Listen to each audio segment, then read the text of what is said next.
अस्सलामु अलैकुम वरहमतुल्लाहि वबरकातुहु। अल्हम्दुलिल्लाहि रब्बिल आलमीन वस्सलातु वस्सलामु अला अशरफिल अंबिया'i वल मुरसलीन नबिय्यिना मुहम्मदिन व अला आलिहि व अस्हाबिहि व मन तबिअहुम बिइहसान इला यौमिद्दीन। अम्मा बअद फ़इन्न खैरल हदीसी किताबुल्लाह व खैरल हदी हदी मुहम्मदिन सल्लल्लाहु अलैहि वसल्लम व शर्रल उमूरि मुहदसातुहा व कुल्लु मुहदसतिन बिदअह व कुल्लु बिदअतिन दलालह व कुल्लु दलालतिन फिन्नार औ कमा क़ाल अलैहिस्सलातु वस्सलाम। क़ाल अल्लाहु सुब्हानहु व तआला फ़ी कलामिहिल मजीद अऊज़ु बिल्लाहि मिनश शैतानिर रजीम व इन तुतिऊहु तहतदू व मा अला रसूलि इल्लल बलागुल मुबीन। वक़ाल रसूलुल्लाहि सल्लल्लाहु अलैहि वसल्लम फ़ी हदीस हुज़ैफ़ा इब्नुल यमान रज़ियल्लाहु तआला अन्हु व इय्याकुम व मुहदसातिल उमूर फ़इन्न कुल्ल मुहदसतिन बिदअह व कुल्ल बिदअतिन दलालह व कुल्ल दलालतिन फिन्नार। আজকের এই হালাকার সম্মানিত উপস্থিত ফজিলাতুল শেখ মুখলেসুর রহমান হাফিজাহুল্লাহ তাআলা এতক্ষণ পর্যন্ত অত্যন্ত গুরুত্বপূর্ণ একটি বিষয় নিয়ে আপনাদের দৃষ্টি আকর্ষণ করেছেন, যেটাকে আমি আমার ভাষায় বলি, এটা হচ্ছে ইসলামের মূল অ্যাপস।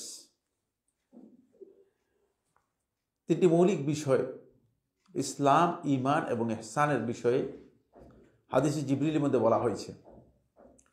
এই তিনটা সফটওয়্যার যদি কোনো ব্যক্তি তার অন্তরের মধ্যে সে পরিপূর্ণরূপে এটাকে ডাউনলোড করতে পারে, ইনস্টল করতে পারে, তাহলে এই ব্যক্তি পৃথিবীর যে কোথাও যাক না কেন, পৃথিবীর যে কোনো ভূখণ্ডে যাক না কেন, এক সময় না এক সময় সে ইমানদার হয়ে মারা যাবে, মানে বেঈমান হতে পারবে না।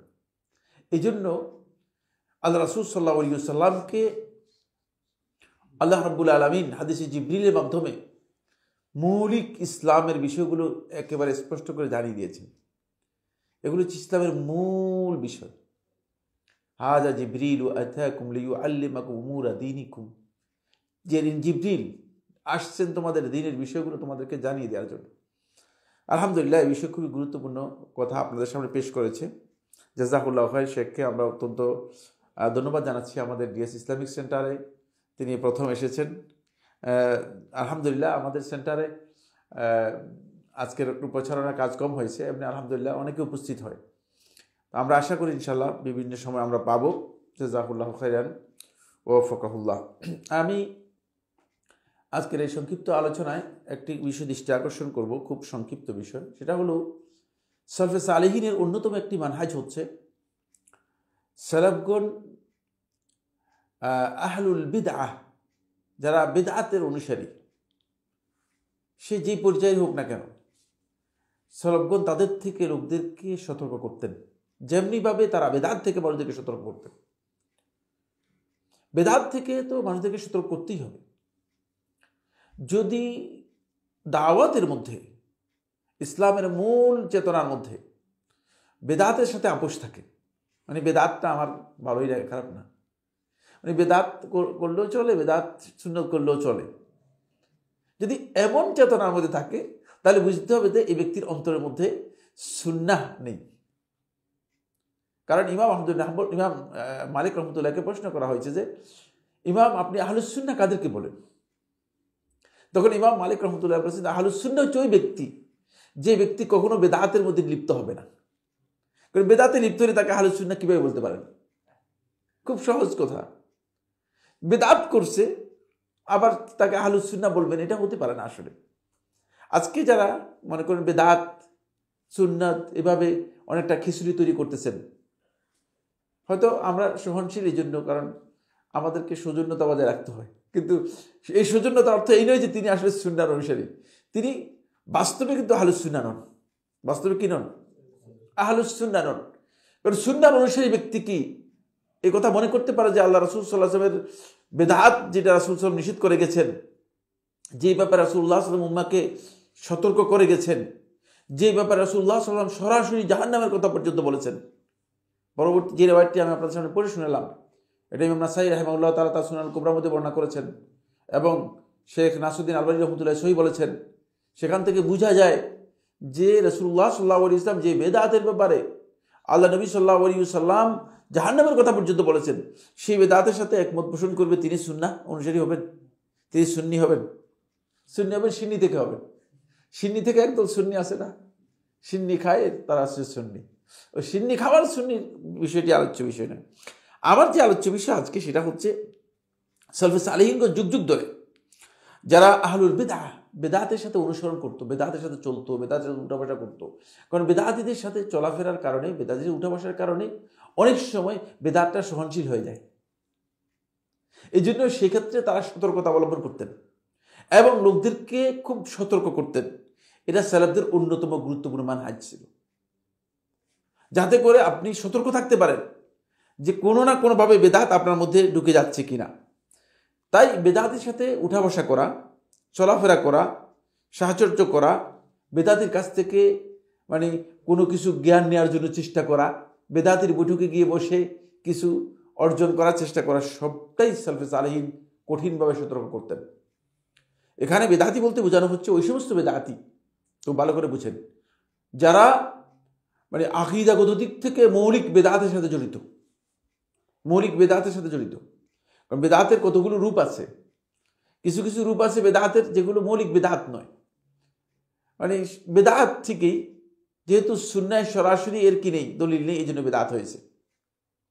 কিছু কিছু বিষয় আছে যেগুলো আকীদাগত দিক থেকে মৌলিক বেদাত, যেমন ইতিজাল, মুতাজিলিদের আকীদা, যেমন জাবরিয়াদের আকীদা, যেমন কাদরিয়াদের আকীদা, যেমন রাফিজিদের আকীদা, যেমন জাইদিদের আকীদা, যেমন ইবাদীদের আকীদা, এগুলো সবগুলো বেদাত। এই ধরনের বেদাতের সংখ্যা প্রচুর সমাজের মধ্যে আছে, যাদের আকীদাগত মৌলিক বিশাল বিভ্রান্তি রয়েছে। একজন ব্যক্তি বেদাতে ইদাফি যেগুলো আছে, মানে মনে করেন কিছু জিনিস দিনের মধ্যে বাড়াই দিয়েছে, কিছু কি করেছে নিজের পক্ষ থেকে যুক্ত করে দিয়েছে আর কি, হয়তো বুঝি নাই যুক্ত করে দিয়েছে, এটাকে বেদাতে ইদাফি বলা হয়ে থাকে। অথবা কোন একটা বৈশিষ্ট্য নিজে কি করেছে, নিজে তৈরি করে দিয়েছে, এটা বেদাতে ইদাফি বলে। অথবা আসলুল শাই, মানে মূল জিনিসটা শরীয়তে সাব্যস্ত আছে, যেমন দোয়া শরীয়তে সাব্যস্ত আছে কি নাই? আছে, দোয়া শরীয়তে সাব্যস্ত আছে। যেমন আজানের পরে নবী সাল্লাল্লাহু আলাইহি ওয়াসাল্লাম দোয়া করেছেন কি করেন নাই? হ্যাঁ, দোয়া সাব্যস্ত হয়েছে। আজানের পরে দোয়া আছে, আজানের পরে কি আল্লাহুম্মা রাব্বা হাযিহি দাওয়াতি তাম্মা ওয়াস সালাতিল কাইমা, এই দোয়া আছে কি নাই? আছে।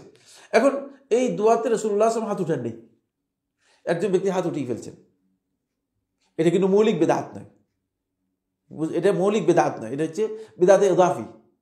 সে হয়তো বুঝে নাই, কারণ হাত উঠানো দোয়ার সময় কিন্তু সুন্নাহ, দোয়ার সময় হাত উঠানো সুন্নাহ, কিন্তু যেখানে রাসূলুল্লাহ উঠান নাই সেখানে না উঠানো হচ্ছে সুন্নাহ। এই বিষয়টুকু তার জ্ঞান নেই, এই বিষয়টুকু তার জ্ঞান নেই। এখন হাত উঠিয়ে দোয়া করেছেন, এটা কিন্তু ওই পর্যায়ের বেদাতি নয়। এই ধরনের বেদাতিদেরকে সতর্ক করা হয়, এই ধরনের বেদাতিদেরকে মানে তাদেরকে এই বিষয়ে জ্ঞান দিতে হবে, বলতে হবে যে এগুলো করবেন না।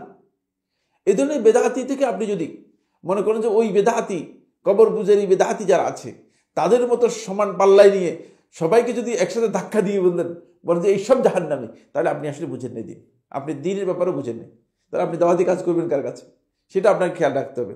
কারণ সবাই ধাক্কা খাবে না, ধাক্কা খাবে ওই ব্যক্তি যে ব্যক্তি মৌলিক বেদাতের মধ্যে জড়িত, মৌলিক বেদাতের মধ্যে জড়িত, যাদেরকে ওলামায়ে কেরাম কঠিনভাবে যাদের ব্যাপারে সতর্ক করেছেন। কিভাবে সতর্ক করেছেন দেখুন, মাইমুন ইবনে মেহরান রাহিমাহুল্লাহ তাআলা বলেন, লা তুযগিয়ান্না সামআকা লিজি হাওয়া, বেদাতের অনুসারী যে আছে কোনো সময় তুমি তার কথা কোনোদিন শুনবে না, কান দিয়ে ভালো করে শুনবে না, কান দিয়ে শুনবে না। কারণ শুনলে ফাইন্নাকা লা তাদরি মা ইউআল্লিকু বিকালবিকা মিনহু, কারণ তুমি জানো না যে তোমার অন্তরের মধ্যে কোন কথাটা তার পছন্দ হয়ে যাবে, শেষে বেদাতের মধ্যে তুমি লিপ্ত হয়ে যাবে। কারণ বেদাতের কথা বলতে না খুব চটকদার, খুবই চমৎকার, খুবই আকর্ষণীয়, অনেকটা ডেকোরেটেড কথাবার্তা বলে, সাজানো কথাবার্তা বলে। দেখেন না আজকাল মানে যে বেদাতিদের প্রোগ্রামের মধ্যে লোক বেশি, এটা হচ্ছে বেদাতের আরেকটা চমক।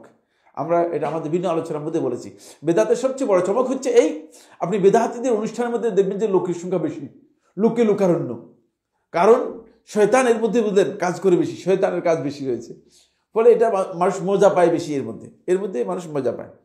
ফলে মাইমুন ইবনে মেহরান রাহিমাহুল্লাহ তাআলা বলেন যে খবরদার, বেদাতিকে নিজের কান দিয়ে ভালো করে বেদাতির কথাবার্তা শোনার চেষ্টা করো না, বসার চেষ্টা করো না। কারণ এমন একটা কথা তোমার অন্তরের মধ্যে পড়ে যাবে, তুমি না বুঝেই বেদাতিকে মনে করবা যে বেদাতি হয়তো অনেক বড় জ্ঞানী, অথবা বেদাতি মানে তোমাকে অনেক বড় হেদায়েত দিতে পারবে, ফলে তুমি হয়তো বেদাতের সাথে সম্পৃক্ত হয়ে যাবে। আবু কিলাবা রাহিমাহুল্লাহ তাআলা বলেন, লা তুজালিসু আহলাল আহওয়া, তোমরা বেদাতি যারা রয়েছে, প্রবৃত্তির অনুসারী যারা রয়েছে, তাদের সাথে উঠা বসা করবে না। ফাইন্নী লা আমানু আন ইয়াগমিসুকুম ফি দালালাতিহিম, কারণ আমি এটা নিরাপদ মনে করি না যে তারা তাদের বিভ্রান্তির মধ্যে তোমাকেও কি করে ডুবিয়ে ফেলতে পারে। কারণ তাদের কাছে এমন কৌশল আছে যে কৌশল তুমি হয়তো বুঝতে পারবে না। ওয়ায়ালবিসু আলাইকুম বাদা মা তারিফুন, যে ব্যাপারে তোমরা জানো সেগুলো তো তোমাদের কি করে দিতে পারে, তোমাদের সেগুলোর মধ্যে সংশয় তৈরি করে দিতে পারে। সুবহানাল্লাহ, এই কথাটা কত গুরুত্বপূর্ণ যে মানে আমাদের কাছে দুইজন ছাত্র পড়তো, আমাদের ছাত্রী, এবং তারা সহি আকিদার ছিল, খুবই সহি আকিদার ছিল, খুবই ডিভোটেড ছিল সহি আকিদার জন্য। সহি আকিদার দাওয়াতি কাজে আমাদের সাথে বিভিন্ন প্রোগ্রামে অংশগ্রহণ করতো। তা আমার কাছে আসলো এক পর্যায়ে, বললো যে শেখ, আমরা মিশর জামে আজহারে যেতে চাই। তা আমি বললাম যে জামে আজহারে কিন্তু তোমরা টিকবে না। বলে শেখ, না অসুবিধা নেই। আমি বলছি না, তোমরা টিকবে না, আমার কাছে সুন্দর লাগতেছে, তোমরা টিকবে না। বলছে শেখ, না মানে আমরা ইনশাআল্লাহ ঠিক মতো থাকবো, আমাদের কেউ করতে পারবে না। এই দুইজনই এখন তাদের পুরো আকিদাই চেঞ্জ হয়ে গিয়েছে। আকিদাগত বিভ্রান্তি যেটা আছে, বিমা আনাহু মানে একেবারে আর্থিক অর্থে, শাব্দিক অর্থে সেই ধরনের আকিদাগত বিভ্রান্তির মধ্যে পড়ে গেছে। এরা আমাদের কাছে পড়তো, আমাদের বিভিন্ন হালাকায় বিভিন্ন দার্সে বসতো, নিয়মিত বসতো। এখন জামে আজহারে গিয়েছে, তারা এখন মানে বলতেছে যে আরে আমাদেরকে এতদিন পর্যন্ত যে জ্ঞান দিয়েছে এগুলো তো গলত জ্ঞান দিয়েছে। মানে এখন তো এতদিন পর্যন্ত যা মানে ডক্টর সাইফুল্লাহ বা অন্যান্যরা এগুলো বলছে, এগুলো তো সব ভুল বলছে আমাদেরকে। তারা আরো নতুন জ্ঞান মানে আরেক বেশি জ্ঞান অর্জন করে ফেলছে, এর চেয়ে বেশি জ্ঞান তাদের এসে গেছে। এই জন্য এটা খুবই ইম্পর্টেন্ট বিষয়, আপনি খেয়াল রাখবেন। কারণ হচ্ছে বেদাতি সবসময় যখন বেদাত তখন মানুষের কাছে বুঝায়, তখন কিন্তু বেদাত বোঝানোর সময় খুব গভীরভাবে বেদাতটাকে আপনার মগজের মধ্যে ঢুকিয়ে দেয়। গভীরভাবে কি বেদাতটাকে আপনার মগজের মধ্যে ঢুকিয়ে দেয়। যেমন আমি এখন আপনাদের মগজের মধ্যে একটা বেদাত ঢুকাই দিই, তাহলে আপনারা একজনও মানে উত্তর বের করতে পারবেন না। বেদাতি বলে থাকে যে আল্লাহ তাআলা বলছেন, সহিহ মুসলিমের রাওয়ায়াতের মধ্যে এসেছে, ইয়ানজিলু রাব্বুনা তাবারাকা ওয়া তাআলা ফি আখিরিল সুলুসিল লাইলি মিনাল লাইল ইলা সামাইদ দুনিয়া, যে আল্লাহ সুবহানাহু ওয়া তাআলা রাত্রির শেষ তৃতীয়াংশে আল্লাহ রাব্বুল আলামিন দুনিয়ার আসমানে নেমে আসেন। দুনিয়ার আসমানে কি নেমে আসেন। ফায়াকুল ওয়া ইয়াদউ, আল্লাহ তাআলা বলেন এবং ডাকেন, হাল মিন মুস্তাগফিরিন ফাগফির লাহু, তোমাদের মধ্যে কি এমন ব্যক্তি আছে যে আমার কাছে ক্ষমা চাইবে, আমি তাকে ক্ষমা করে দেব। তোমাদের মধ্যে কি এমন ব্যক্তি আছে, হাল মিন সাইলিন ফাউতিয়াহু, তোমাদের মধ্যে কি এমন ব্যক্তি আছে যে আমার কাছে চাইবে কোনো কিছু, আমি তাকে দেব। হাল মিন মুস্তারজিকিন ফারজুকাহ, এমন কি আছে মুস্তারজিক, যে রিজিক চাইবে আমি তাকে রিজিক দেব, ইত্যাদি। এখন বেদাতি এসে আপনাকে বলবে যে আল্লাহ তাআলা দুনিয়ার আসমানে নেমে আসেন। আসলে কি নেমে আসেন কি আসেন, আপনারা কি মনে করেন? হ্যাঁ, আপনাদের কি ধারণা? নেমে আসেন। এটা হচ্ছে ঈমান আমাদের, এটা হচ্ছে আহলে সুন্নাত ওয়াল জামাতের আকীদা, ঈমান। বেদাতি বলছে না, আল্লাহ নেমে আসেন না। বলে ভাই নেমে আসেন না কেন? তিনটা কথা খুব ভালো করে খেয়াল দেখছেন কিভাবে আপনাকে পথভ্রষ্ট করে দিবে। আপনি তখন আপনি বলবেন যে সাইফুল্লাহ ভাই এত মিথ্যা কথা বলে গেলেন কেন, এখনই বলবেন বুঝলেন। এক নম্বর বেদাতি বলবে যে যদি আল্লাহ তাআলা দুনিয়ার আসমানে নেমে আসেন, তাহলে আল্লাহ রাব্বুল আলামিন আমাদের মতোই হয়ে গেল। আমরা উপর থেকে নিচে নেমে আসি আর আল্লাহ উপর থেকে নিচে নেমে আসছেন, তো আল্লাহ আর মানুষ কি এক হয়ে গেল কিনা? আল্লাহ কি মানুষের মতো কিনা? আল্লাহ তো মানুষের মতো নয়। আল্লাহ তো বলছেন লাইসা কামিসলিহি শাই, আল্লাহ রাব্বুল আলামিনের সাথে কোনো জিনিসের কোনো সাদৃশ্য নেই।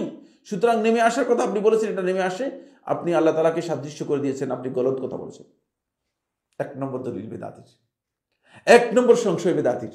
দেখছেন, আপনি নেমে আসার কথা যে বললেন আল্লাহ তাআলা দুনিয়ার আসমান নেমে আসেন, আপনি এটা মিথ্যা বলেছেন। কারণ আল্লাহ তাআলা তো নেমে আসেন না, আল্লাহ নেমে আসেন না। আসেন, এক নম্বর গলত, এক নম্বর আপনাকে বিভ্রান্তি করলো। দুই নম্বর বলি ভাই আপনি বলছেন আল্লাহ তাআলা আরশের উপর আছে, বলছেন কি বলছেন না? আর রহমান ওয়ালা আরশি ইস্তাওয়া, আপনি বলেছেন দয়াম রহমান আরশের উপর আছে। কিসের উপর আছে আল্লাহ তাআলা? আরশের উপরে। আল্লাহ রাব্বুল আলামিন আরশের নিচে আছেন, উপরে আছে? আপনি কোরআন থেকে বলতেছেন আল্লাহ তাআলা আরশের উপরে আছেন, এখন আপনি আবার বলতেছেন আল্লাহ তাআলা দুনিয়ার আসমানে নেমে আসে। দুনিয়ার আসমান যদি আল্লাহ তাআলা নেমে আসে তাহলে তো আরশ খালি হয়ে গেল, এবার আপনি কি বলবেন? দেখছেন বেদাতির বক্তব্যে এখন আপনাদের আস্তে করে আকীদা চেঞ্জ হয়ে যাচ্ছে, কিন্তু আপনারা বলবেন যে হ্যাঁ ঠিক, কিন্তু সাইফুল্লাহ ভাই এতদিন পর্যন্ত যা বললেন এগুলো তো সবটা মিথ্যা কথা বলছেন। বেদাতির যুক্তি দেখেন, বেদাতি সব জায়গায় কি খাটাচ্ছে, আকল এবং যুক্তি খাটাচ্ছে, কিন্তু বেদাতি মানে যে জায়গায় আকল খাটানোর যায় সুযোগ নেই, যে জায়গায় আকল কাজ করে না সেই জায়গায় যায় নেই, বেদাতি আকল দিয়ে আপনাকে কি করতেছে? ব্যাকল বানাচ্ছে। আকল দিয়ে বেদাতি কৌশলে আপনাকে ব্যাকল বানানোর জন্য চেষ্টা করতেছে। সেই ব্যাকল বানানোর পদ্ধতি হচ্ছে বেদাতির এই যে সে বলতেছে যে আপনি যদি বলেন যে আল্লাহ তাআলা আরশের উপর আছে, তাহলে তো আল্লাহ তাআলা দুনিয়ার আসমানে নামতে পারে না। আর যদি বলেন যে আল্লাহ তাআলা আরশে নাই, দুনিয়ার আসমানে নেমে আসছেন, তাহলে আরশ খালি হয়ে গেছে আল্লাহ তাআলা। উত্তর কি দিবেন? মহাবিপদ, ঠিক না? এখন আপনি দেখেন যে বেদাতির এই প্রশ্নের উত্তরের মধ্যে আপনি একটা বিপদের মধ্যে পড়ে যাবেন। আপনি বলছেন ভাই কি একটা বিপদের মধ্যে পড়লাম, এতদিন পর্যন্ত ডিএস ইসলামিক সেন্টার এগুলো কি আমাদেরকে শিখাইলো, আর দেখি যদি বেদাতির যুক্তির সামনে তো আমি তো একবারে মানে হ্যস্ত হয়ে গেলাম, শেষ হয়ে গেলাম। মানে ওইগুলোর কারণেই আমাদের ছাত্র, বলতেছি আমাদের ছাত্র তাও মানে পড়ালেখা করা ছাত্র, বুঝতে পেরেছে? কারণ তারা জামে আজহারে পড়তে গিয়েছে, সুতরাং তারা তো মানে সাধারণ পাবলিক না, বুঝলেন? পড়ালেখা করা ছাত্র, তারা সেখানে গিয়ে পদভ্রষ্ট হয়ে গেছে, সেখানে গিয়ে হেদায়েত থেকে মাহরুম হয়ে গেছে। বেদাতি 3 নম্বর যেটা বলবে, বেদাতি 3 নম্বর বক্তব্য হচ্ছে যদি আল্লাহ রাব্বুল আলামিন দুনিয়ার আসমানে নেমে আসেন, খুব ভালো করে খেয়াল করুন, খুব ইম্পর্টেন্ট বিষয়, দুনিয়ার আসমানে নেমে আসেন, কখন নেমে আসেন আপনি বলতেছেন? সাইফুল্লাহ ভাই কখন আপনি বলতেছেন নেমে আসেন? রাতের শেষ তৃতীয়াংশ, ঠিক না? তো রাতের শেষ তৃতীয়াংশ তো এই পৃথিবীর সব জায়গায়, মানে এটা রাষ্ট্রের শেষ সারাক্ষণ, তাহলে তো আল্লাহ তাআলা আসমানে নাই, আল্লাহ তাআলা দুনিয়ার আসমানে রয়েছেন, আরশে নাই। কারণ এই পৃথিবীর মধ্যে তো খুব ভালো করে যুক্তি দিয়ে কি বলতেছে বেদাতি, বলতেছে রাত্রের শেষ তৃতীয়াংশ, এটা তো মানে সব পৃথিবীর বিভিন্ন জায়গায় বিভিন্ন সময়, 24 ঘন্টাই তো রাত্রের শেষ তৃতীয়াংশ রয়েছে, 24 ঘন্টাই তো রাত্রের শেষ তৃতীয়াংশ রয়েছে। তাহলে আপনার বক্তব্য অনুযায়ী আল্লাহ রাব্বুল আলামিন কি 24 ঘন্টা দুনিয়ার আসমানে নেমে আসছেন? আপনি কি সেটা বলতেছেন না? সেটা বলতেছেন না। দেখছেন এই 3টা প্রশ্নের উত্তর কি সহজ? এই প্রশ্নগুলো যখন, এই সংশয়গুলো যখন আপনার সামনে দিয়ে দিবে বেদাতি, তখন আপনি আসতেই বলবেন যে এতদিন পর্যন্ত ডিএস ইসলামিক সেন্টার যা পড়ছি আসলে ভুল পড়ছি। আমাদেরকে বেদাতিরা এই পদ্ধতি অনুসরণ করে, বেদাতিরা কি করে? এই পদ্ধতি অনুসরণ করে থাকে। তো এখন বেদাতিকে আপনি প্রশ্ন করবেন, ভাই আপনি তো বলছেন কিন্তু আল্লাহ তাআলা তো রাসূলের মাধ্যমে এটা হাদিসে কুদসি, ইন্নাল্লাহ তাবারাকা ওয়া তাআলা ইয়ানজিলু ইলাস সামাই দুনিয়া, আল্লাহ তাআলা দুনিয়ার আসমানে নেমে আসেন, এটা তো আল্লাহ রাসূল সাল্লাল্লাহু আলাইহি ওয়াসাল্লাম আল্লাহর পক্ষ থেকে জানিয়ে দিয়েছেন। তাহলে আপনি এটাকে কি বলবেন? বলে এটা তো সহজ, আমার জন্য খুবই সহজ। কি সহজ বলে দেন, সহজটা কি? বলছে সহজ হচ্ছে আল্লাহ তাআলার রহমত নেমে আসে। হ্যাঁ, এখন তো আপনি আরো খুশি হয়ে গেলেন, বললেন যে না তো ঠিকই তো বলছেন, আল্লাহ তাআলার রহমত নেমে আসে, আল্লাহ তাআলা নেমে আসার দরকার কি? বুঝতে পেরেছেন কিনা? কিন্তু কোন জায়গায় সমস্যা আহলুস সুন্নাত জামাতের আকীদার সাথে? কোন জায়গায় সমস্যা? সমস্যা হচ্ছে ওই জায়গায়, এটা হচ্ছে আল্লাহ রাব্বুল আলামিনের একটা কাজ, দুনিয়ার আসমানে নেমে আসা, এটা আল্লাহ তাআলা ঘোষণা করেছেন। বেদাতি এটাকে অস্বীকার করেছে, আল্লাহ তাআলা এই কাজকে। আল্লাহ রাব্বুল আলামিনের কোনো কাজকে অস্বীকার করা আল্লাহ তাআলার রুবুবিয়তের বিষয়গুলোর মধ্যে একটি বিষয়কে অস্বীকার করা, নাউযুবিল্লাহি মিন যালিক। কিন্তু আল্লাহ তাআলার কাজের ধরন কি এটা প্রশ্ন করা মানুষের আকল দিয়ে কোনোভাবে বৈধ নয়। আল্লাহ রাব্বুল আলামিন কিভাবে নেমে আসেন এই প্রশ্নের উত্তর আল্লাহ রাব্বুল আলামিন দেন নাই, সুতরাং আপনি এই উত্তর নেওয়ার কোনো দরকার নেই। আর আমি বেদাতি কেবল প্রশ্ন করবো যে বেদাতি তুমি বলো, তুমি যদি বলতে পারো যে আল্লাহ রাব্বুল আলামিনের ধরন এমন, তাহলে আমি বলে দিই যে আল্লাহ তাআলা এইভাবে নামেন। তো আমি তোমাকে বলছি আল্লাহ কেমন বলো, এজন্য শেখুল ইসলাম ইবনে তাইমিয়া রাহমাতুল্লাহ আলাইহি আত-তাদমুরিয়ার মধ্যে বিষয়টি উল্লেখ করেছেন, বিস্তারিত আলোচনা করেছেন। আল কাউলু ফিস সিফাতি কাল কাউলি ফিদ যাত, আল্লাহ রাব্বুল আলামিনের সিফাতের ব্যাপারে যদি কোনো বক্তব্য দিতে হয় তাহলে আল্লাহ তাআলার জাতের ব্যাপারেও সেই বক্তব্য প্রযোজ্য হবে। আল্লাহ তাআলার জাত সম্পর্কে তোমাকে জিজ্ঞেস করব, তুমি বলো যে আল্লাহ তাআলার জাত কেমন। আল্লাহ তাআলার জাতের ব্যাপারে আমরা যেটা আকীদা পোষণ করে থাকি, সিফাতের ব্যাপারে সেটা। আল্লাহ তাআলার জাতের ব্যাপারে আমরা বলছি কোনো কিছুর সাথে এর সাদৃশ্য নেই। সুতরাং তিনি কিভাবে নেমে আসেন, তুমি আমার সাথে সাদৃশ্য দিচ্ছ কেন? তুমি আল্লাহকে মানুষ বানাচ্ছ কেন? তোমার আকল দিয়ে আল্লাহ তাআলাকে ওজন করতে যাচ্ছ কেন? আল্লাহ রাব্বুল আলামিন কিন্তু আকল দিয়ে ওজন করার প্রশ্নই আসে না, যেহেতু তোমাকে আগেই বলা আছে মূলনীতি হচ্ছে লাইসা কামিসলিহি শাই। সুতরাং তুমি মানুষেরকে ওজনটা আল্লাহ তাআলাকে করতেছো কি জন্য? আল্লাহ রাব্বুল আলামিন ব্যাপারে মানুষের সাথে তুলনা করার অথবা পরিমাণ করার কোনো সুযোগ তোমার নেই। এই কারণেই বেদাতি যখন এই কথাগুলো বলেছে, সবগুলো কথার মধ্যে গলদ হচ্ছে এই জায়গায় যে আল্লাহ রাব্বুল আলামিনের নুজুলটা, যে আল্লাহ সুবহানাহু ওয়া তাআলা দুনিয়ার আসমানে নেমে আসেন, এই দুনিয়ার আসমানে নেমে আসাটা আল্লাহ রাব্বুল আলামিনের, এটি কোনো কিছুর সাথে সাদৃশ্যপূর্ণ নয়। কোনো ব্যক্তি এর জন্য কোনো ধরন সাব্যস্ত করা জায়েজ নেই, এমনকি এই প্রশ্ন করাও জায়েজ নেই যে আল্লাহ রাব্বুল আলামিনের নাজিল হওয়ার ব্যাপারটা কেমন, এই প্রশ্ন করাও বেদাত। ওয়াসসুআলু আনহু বিদআতুন, এই বিষয় সম্পর্কে প্রশ্ন করাটাও বেদাত, প্রশ্ন করাটাও বেদাত। সুতরাং প্রশ্ন আপনি করতে পারবেন না। কারণ কি? কারণ হচ্ছে আল্লাহ তাআলার জাতের বিষয়টি মানুষের আকল দিয়ে মানুষ কোনোভাবেই পরিমাণ করার বিষয় নয়, এটা মুকাইয়াবাতের বিষয়। আমি আপনাদের বোঝানোর জন্য বলছি। যেমন আরবরা একটা উদাহরণ দিয়ে থাকে, আল আনকা। আপনার কি জিনিস বুঝতে পেরেছেন তো এটা? হ্যাঁ, কি কি কি বুঝতে পেরেছেন? আল আনকা কি জিনিস? কিছু বুঝেননি।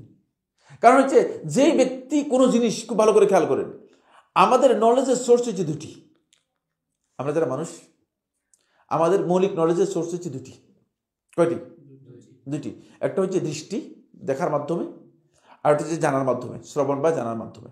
ঠিক আছে, এটা হচ্ছে আমাদের নলেজের সোর্স।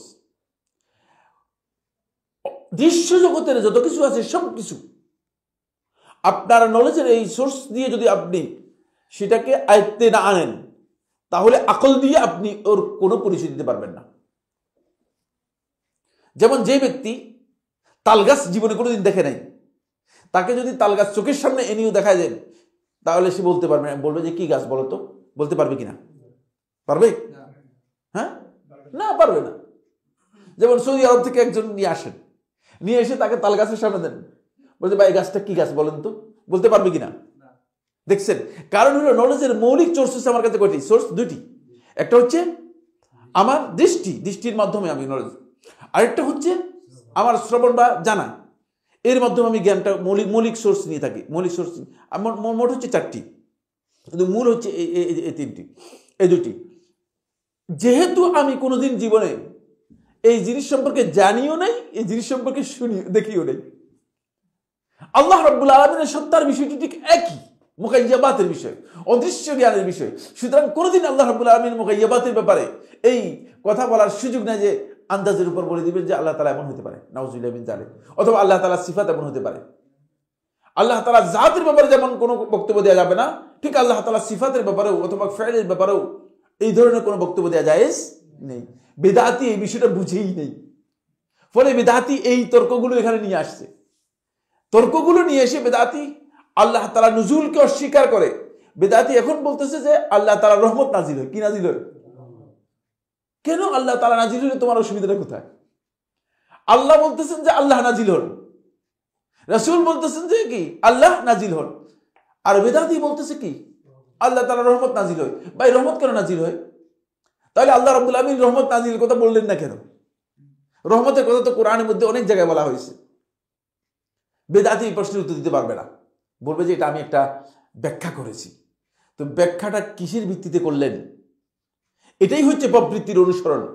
এই কারণেই সলফে সালেহিনগণ বেদাতীদের সাথে উঠা বসা করা, বেদাতীদের মজলিসে বসা, বেদাতীদের কথা শোনাকে এত কঠিনভাবে নিষেধ করেছেন এই কারণে।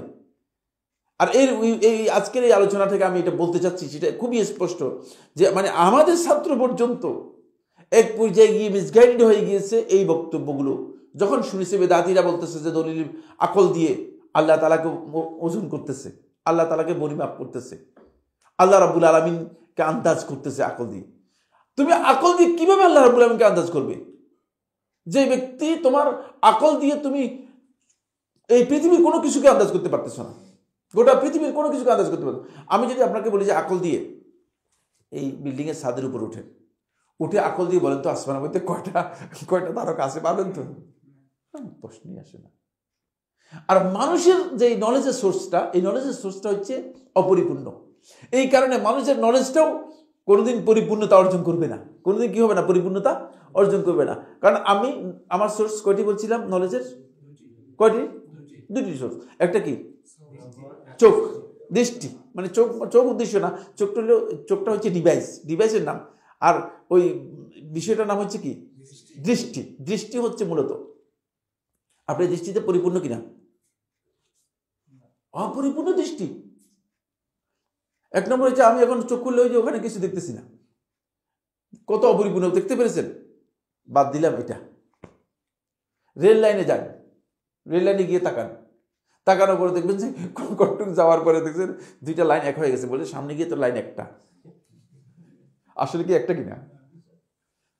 তাহলে বোঝা গেল আপনার দৃষ্টির মধ্যে কি রয়েছে? ত্রুটি, অপরিপূর্ণ। উপরে উঠে আকাশের দিকে তাকান, ওইদিকে দেখবেন যে গিয়ে মানে আকাশটা মনে হয় যেন পৃথিবীর মধ্যে পড়ে গিয়েছে, বলছে আকাশটা ওখানে গিয়ে দেখি যে লেগে গেছে পৃথিবীর মধ্যে। আসলে লাগছে কিনা? খুবই সহজ বিষয়। দেখেন আপনার নলেজে যে সোর্স দেওয়া হয়েছে এর মধ্যে এমন লিমিটেশন আল্লাহ সুবহানাহু ওয়া তাআলা দিয়েছেন, এই লিমিটেশনকে কোনোভাবে অতিক্রম করা আপনার জন্য বৈধই নয়। সুতরাং আপনি কোনোদিন পরিপূর্ণ জ্ঞানই দিতে পারবেন না দুনিয়া সম্পর্কে, আপনি আল্লাহ সম্পর্কে কোথা থেকে জ্ঞান দিবেন? কোনোদিন জ্ঞান দিতে পারবেন না। তারপরে শ্রবণ দেখেন, শ্রবণ আপনি একসাথে যদি এখানে 10 জন কথা বলে আপনি কি কথাগুলো শুনতে পারবেন? মনেও না। আর মানুষ যদি অনেক জোরে আওয়াজ করে আর আপনাকে যদি একজন কানে ফিসফিস করে আপনি বলতে পারবেন না। আপনার শ্রবণটা লিমিট দেওয়া হয়েছে, সেই লিমিটের মধ্যে আপনি জ্ঞান অর্জন করতে পারবেন, এর বাইরে আপনাকে কোনো জ্ঞান দেওয়া হয়নি। সুতরাং আপনি আল্লাহ রাব্বুল আলামিন সম্পর্কে যখন আন্দাজ করবেন এই জ্ঞানের সোর্স দিয়ে, তাহলে আল্লাহ সম্পর্কে আপনি একটা মিথ্যা কথা বলবেন। আর সেটাই হয়েছে মূলত বেদাতীদের। বেদাতীরা যখন আল্লাহ সম্পর্কে কথা বলেছে তখন এই ধরনের কথা বলেছে। এই কারণেই সালফে সালিহিনগণ বেদাতী থেকে কঠিনভাবে নিষেধ করেছেন। আসুন, ইমাম মালিক রাহমাতুল্লাহ আলাইহি বলেন, কানা ইউকালু, ইমাম মালিক রাহমাতুল্লাহ আলাইহি বলতেছেন যে এই কথা আমাদের সময় লোকদের কাছে প্রচলিত ছিল। লা তুমাক্কিন যায়িগাল কলবি মিন উযুনিক, তুমি যার অন্তরের মধ্যে বক্রতা আছে, অন্তরের মধ্যে বক্রতা আছে কার? বেদাতীর। বেদাত যার মধ্যে আছে তার অন্তরের মধ্যে বক্রতা আছে। যার অন্তরের মধ্যে বক্রতা আছে তাকে কোনোদিন তোমার কান দিবে না ভালো করে, অর্থাৎ তার কথা কোনোদিন শুনবে না, তার কথা কোনোদিন শুনবে। ফাইন্নাকা লা তাদরি, কারণ তুমি জানো না, মা ইয়ালুকু মিন যালিকা, যে তোমাকে কোন জিনিস তার কথা থেকে তোমার অন্তরের মধ্যে সেটাকে স্থাপন করে দিবে। ফলে ইমাম আহমদ ইবনে হাম্বল রাহমাতুল্লাহ আলাইহি তিনি তার চিঠির মধ্যে লেখেন মুসাদ্দাদ এর কাছে, তিনি বলেন লা তুশাবির আহলাল বিদআ ফি দীনিকা, তোমার দ্বীনের ব্যাপারে বেদাতীর পরামর্শ নিবে না। শরীয়তের মাসআলা, দ্বীনের মাসআলা, এগুলোর ব্যাপারে বেদাতী পরামর্শ নিবেন না, বেদাতী উল্টা পরামর্শ দিয়ে দিবে। বুঝতে পেরেছেন? এই জন্য আহলে ইলমগণ খেয়াল রাখতেন, আলেমগণ খেয়াল রাখতেন যে আপনি কার কাছে গিয়ে পরামর্শ নিচ্ছেন, কার কাছে কথা বলতেছেন, তিনি আসলে হকের উপর আছেন কিনা, তিনি সত্য জ্ঞান রাখেন কিনা।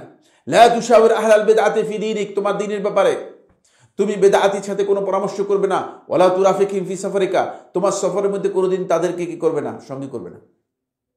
সফরের সঙ্গী করলে অসুবিধা কি? কারণ সফরের সঙ্গী করলে আর এই সফরের এই সুবাদে আপনার উপর এমন একটা প্রভাব বিস্তার করবে যে, কারণ এই সফর সোহবতটা মুআসসিরা, মানুষের উপর প্রভাব বিস্তার করে, আস্তে করে আপনার অন্তর মধ্যে তার প্রতি ভিন্ন একটা আইডিয়া তৈরি হবে। বলে ভাই আপনি এতদিন পর্যন্ত বলছিলেন অমুককে বেদাতি, কিন্তু এর মতো ভালো মানুষ তো আর দেখিনি।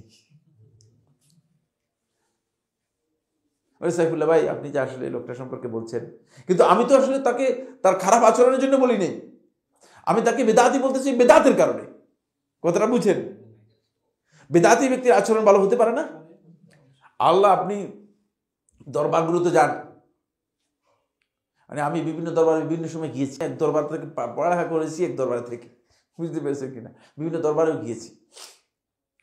মানে তাদের সাথে বসলে আর কথাবার্তা বললে আপনি তো এমনি সব মোহিত হয়ে যাবেন। আপনি বলবেন যে ভাই এগুলো কি বলতেছেন, আপনারা কি বলেন আর ওনারা কি বলে। তাদের সেই রকম অবস্থা আর সেই রকম খাওয়া দাওয়ার। মাছ টুকরা করে কোনোদিন দেয় না। আমি কোনো দরবারে গিয়ে মাছের টুকরা দেখিনি, পুরা মাছই দিয়েছে। সেটা রুই মাছ হইলেও পুরা মাছ দিয়েছে, টুকরা করে দেয় না। বুঝতে পেরেছেন? তা আপনি তো যখন খাবার খাবার খাওয়ার পরে আপনার পরে হবে যে মানে এমনি খিরে। আমি তো চিন্তা করছিলাম জান্নাত পরে পাবো, কিন্তু জান্নাত মনে হয় দুনিয়াতে দিয়ে দিয়েছে। মনে হয় জান্নাতটা দুনিয়াতে দিয়ে দিয়েছে। বুঝলেন? এটা আপনি কোথাও মনে করবেন। তারপরে যখন সে আপনাকে মানে আপনাকে তার মাথার উপর উঠাইয়া আপনাকে নাচানো শুরু করবে, তখন আপনি মনে করবেন যে ইন্না লিল্লাহি, এর চেয়ে ভালো মানুষ দুনিয়াতে আছে? এটা তো বিশ্বাসই করা যায় না। কিন্তু সবটাই তার মাসলাহাত, বেদাতির মাসলাহাত। বুঝতে পেরেছেন? এই জন্য তাদের সাথে সফর করতে নিষেধ করেছেন সালফে সালেহিনগণ। দ্বীনের ব্যাপারে তাদের সাথে পরামর্শ করতে নিষেধ করেছেন। কিলা লিল আউজাঈ, ইমাম আউজাঈ রাহমাতুল্লাহ আলাইহিকে বলা হলো, প্রশ্ন করা হলো, ইন্না রাজুলান ইয়াকুলু, একজন ব্যক্তি কথা বলে, আনা উজালিসু আহলাস সুন্নাহ, আমি আহলুস সুন্নাতের সাথেও বসি, ওয়া উজালিসু আহলুল বিদআহ, বিদআতের সাথেও বসি। আপনাদের এগুলো সবগুলো প্রশ্নের উত্তর এখানে এসে যাবে। যদি সময় কুলায় সবটা বলবো, নাহলে বলবো না, সময় পরবর্তী ক্লাসে বলবো ইনশাআল্লাহ। মানে সবগুলো ইম্পর্টেন্ট বিষয় রয়েছে। ইন্না রাজুলান ইয়াকুলু, একজন ব্যক্তি বলে, আনা উজালিসু আহলাস সুন্নাহ, আমি আহলুস সুন্নাতের সাথেও বসি, ওয়া উজালিসু আহলুল বিদআহ, বিদআতের সাথেও বসি। ফাকাল আল আউজাঈ, ইমাম আউজাঈ রাহমাতুল্লাহ বলেন, হাযা রাজুলুন ইউরিদু আন ইউসাবিয়া বাইনাল হাক্কি ওয়াল বাতিল, যদি এমন ব্যক্তি হয় তাহলে হক এবং বাতিলের মধ্যে সে সমান করে ফেলতেছে। বুঝি নেই? আলো আর অন্ধকার যেমন পার্থক্য যে ব্যক্তি করতে পারে না, কে পারে না? অন্ধ ব্যক্তি। কি ব্যাপার? এগুলো কমন সেন্সের প্রশ্ন উত্তর। অন্ধ আলো এবং অন্ধকারের মধ্যে পার্থক্য করতে পারে না। অন্ধের জন্য আলো সমান, অন্ধকারের সমান। ঠিক এই ব্যক্তি হচ্ছে সেই ব্যক্তি যে আহলুস সুন্নাহ এবং আহলুল বিদআর সাথে কি করতেছে? সমান্তরাল ভাবে চলতেছে। সেই হচ্ছে এই ধরনের ব্যক্তি। ক্বালা আস-সাউরি, সুফিয়ান আস-সাউরি রাহমাতুল্লাহ বলেন, মান সামিআ মিন মুবতাদি'in লাম ইয়ানফা'হু আল্লাহু বিমা সামি'a, কোন ব্যক্তি যদি মুবতাদি বিদআতি থেকে কোনো কিছু শুনে, আল্লাহ রাব্বুল আলামিন তার এই শোনা বস্তুতে কোনোদিন আল্লাহ তাআলা কল্যাণ দেন না তার জন্য। কল্যাণে বরাদ্দ থাকে না, বরং ক্ষতির কারণ হয়ে থাকে। এরপরে কালা মুসাব ইবনে সাদ রাহিমাহুল্লাহ তাআলা বলেন, লা তুজালিস মাফতুনান, বিদআতে লিপ্ত অথবা ফিতনায় লিপ্ত ব্যক্তি, তার সাথে বসবে না। ফাইন্নাহু লা ইউখতিউকা ইহদা ইসনাতাইনি, কারণ তার সাথে বসলে তোমাকে দুইটি থেকে যে কোনো একটা তোমার ঘটবে। ইম্মা ইয়াফতিরিকা ফাতুতাবিউহু, হয়তো তোমাকে ফিতনার মধ্যে নিমজ্জিত করে ফেলবে, তাহলে তুমি তার অনুসারী হয়ে যাবে, ফিতনার অনুসারী হয়ে যাবে, অথবা তুমি ফিতনা নিমজ্জিত হয়ে যাবে, হয়তো এটা হবে, অথবা আও ইউজিয়াকা কাবলা আন তুফারিকাহু, অথবা তোমাকে তার থেকে বিচ্ছিন্ন হওয়ার আগেই তোমাকে কোনো কথা বলে তোমাকে কি করবে? তোমাকে কষ্ট দিবে। قال الفضيل بن عياض رحمه الله تعالى, কাজী ফুদাইল ইবনে আয়াদ রাহমাতুল্লাহ বলেন, ইয়াকা আন তাজলিসা মা সাহিবি বিদআতিন, তুমি বেদাতির সাথে বসা থেকে নিজেকে বিরত রাখো, দূরে রাখো। ফাইন্নী আখশা আলাইকা মাকতুল্লাহি আযজা ওয়া জাল, কারণ আমি তোমার উপর আল্লাহ তাআলার অসন্তুষ্টির আশঙ্কা করছি, আল্লাহ তাআলা রাগ হয়ে যেতে পারেন। বেদাতিকে এই জন্য উলামায়ে কেরাম সম্মান করতে নিষেধ করেছেন। قال الحسن بن علي আবু মুহাম্মদ আল-বারবাহারি রাহিমাহুল্লাহ তাআলা, আবু মুহাম্মদ আল-বারবাহারি রাহমাতুল্লাহ আলাইহি, তার একটা কিতাব রয়েছে, আপনারা জানেন, শরহুস সুন্নাহ। শরহুস সুন্নাহ কিতাবটি অত্যন্ত গুরুত্বপূর্ণ একটি কিতাব।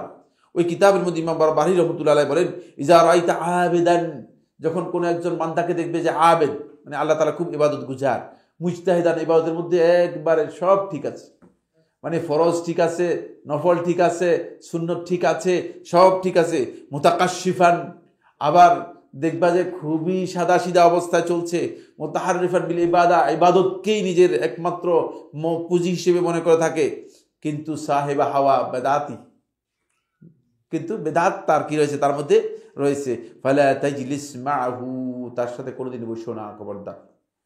তার ইবাদত দিয়ে তোমার লাভ হবে না, কারণ ওই বেদাত এমন একটি বিষয়, এটা হচ্ছে ভাইরাসের মতো।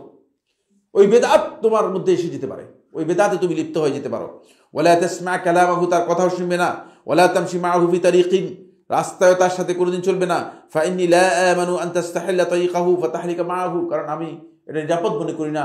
তুমি যদি তার পথটাকে মানে বৈধ মনে করো, তার পথটাকে সঠিক মনে করো, হতে পারে যে একসময় তুমি পথভ্রষ্ট হয়ে যাবে, ধ্বংস হয়ে যাবে। যা রাজুল হাসান, এক ব্যক্তি হাসান বসরি রহমতুল্লাহ কাছে আসলেন। ফাকালা ইয়া আবা সাঈদ, হে আবু সাঈদ, তাআল হাত্তা উখাসিমুকা ফিদ্দীন, দ্বীনের ব্যাপারে তোমার সাথে একটু বহস করি, দ্বীনের ব্যাপারে তোমার সাথে একটু মানে বিষয় বিবাদ করি, আলোচনা করি।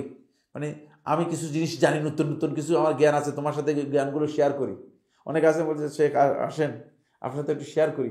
আর তখন আমি বলি যে ভাই আমার হাতে সময় নেই, আপনারটা আপনি নিজে নিজে শেয়ার করেন আগে, কারণ আমার সময় নেই যে আপনার সাথে শেয়ার করার জন্য, আপনি নিজে নিজে শেয়ার করেন।